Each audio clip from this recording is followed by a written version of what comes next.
Question. How many of you are taking the SAT on Saturday? Alright, me too, with you, here. Talk to me. August 23rd, 1996, kindergarten, Enchanted Lake Elementary. My first day of school. Anticipation shone out of my backpack like sunlight was my shadow, shining on the steps I had taken to the path of my newfound education.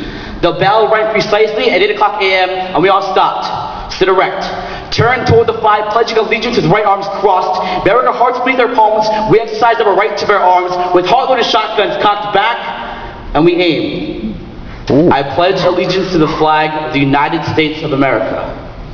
This was the first lesson I learned in all of my schooling. A scripture tattooed to the back of my vocal cords of the New Testament so that every word had America's copyright on it. The bell rang. Loud like 1,001 fallen me trees falling to the ground, we all stopped. Like justice after 9/11 stood erect, like twin towers, shoulder to shoulder. And to the republic for which it stands. We give 21 gun salute in 31 words, not even second guessing who we'd signed our lives to. Our allegiance as American citizens pledged to the star-strangled banner flown high in the sky at full mast, whose broad stripes and bright stars with perilous fight has brought strikes to fight wars with terrorist nights. Listen to every utterance. Pay attention to patriotism. Proudly proclaim pledging to a government based on an 18th century philosophy that it was inevitable for the U.S. to expand the Pacific coast. It was manifest destiny, perceived as a God-given right. For the European, manifested destined seedless of this kingdom, they are here in Hawaii, killing people for just for the land, under the property, Hawaii. Just under the territory, under the militarized zone, just another native people. Nakanakamauli o Ka'aina, the native people of the land conquered, accomplished.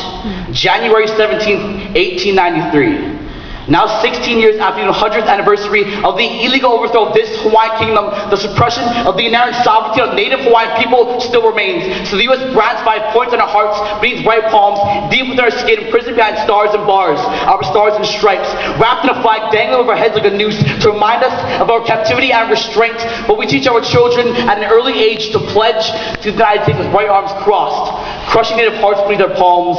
One nation, under God, indivisible, divided this one sovereign nation, under God, impermissible. They double-crossed our queen, Liliuokalani, Kalani, with firearms, bearing our hearts beneath our palms, with songs.